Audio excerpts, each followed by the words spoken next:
นนี้เป็นเส้นทางสีขึ้นสองภูเบี้ยเนาะที่กายไปก้านมาแล้วเป็นกำลังเททางได้จำนวนหนึ่งตอนมาตะกี้เป็นว่ายังเทในบูมีบาทางตรงนี้อันนี้ก็เป็นสะดวกแล้วเนาะก็ได้ครอบทาง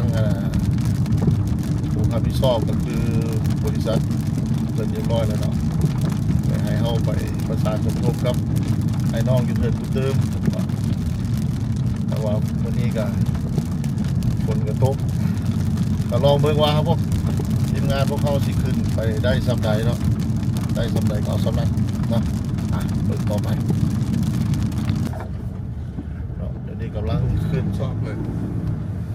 แต่ตอนพวกข้าพเจ้ามาตะกี้มันตัดใหม่เดี๋ยวนี้เพิ่นปูไปต้งเลยเนาะปูไปต้งขึ้นไปเพิ่นเอาไปฮอดพักแคมป์ตรงที่นึงกายไปแล้วเพิ่นว่าฝนตกนี่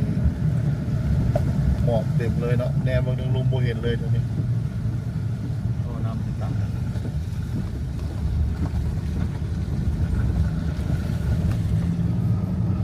ความสุขเป็นยังไงขึ้นไปฮอดใส่เมื่อกี้นี่ 2,500 เมตร 2,500 สูงจากน้ำทะเลก็แสดงว่าเหลืออีก300กว่าเมตรแมน แต่ ไป ว่า บ่ฮอด ขึ้นไปแล้วเพิ่นเฮ็ดทางเป็นบ่ ทางแมนหมดแล้ว คันว่าสิง่ายโลกะได้อยู่ติก็สิได้อยู่แต่บ่มีแฮงยกโลหั่นเพิ่นต้องตัดทางไว้ ก็บอกเจ้ายู่เลยเด้อคุณยู่ โอ้ยก็ลำบากกันเนาะบ่อยู่ซอยเลย โอ้ย แสดงว่า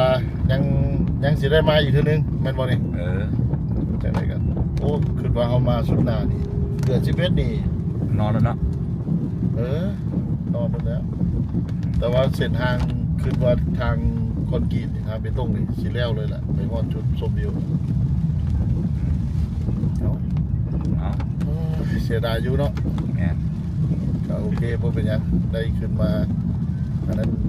อยู่ถึงผู้เบี้ยแล้วก็โอเคแล้วสำคัญเนาะ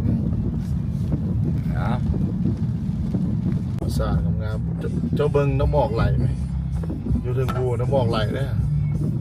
แบบไหลแบบน้ำตกเลยเด้ว่า จะไปสิทธิ์อะไรไหมเดี๋ยวไม่ได้แล้วเนี่ย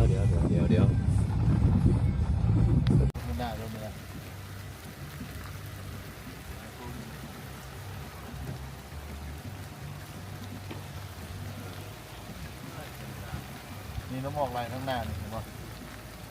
น้ำหมอกไหลขึ้นแล้วน้ำหมอกไหลลงสวยงามเนาะสายภูชลับซับซ้อนลงไปดูชมพูของประเทศบ้านไทย ตอนนี้อุณหภูมิอยู่14 องศาเนาะ 14 องศาเราจะเอาตีนไปใส่น้ำเลยป่าน้ำก้น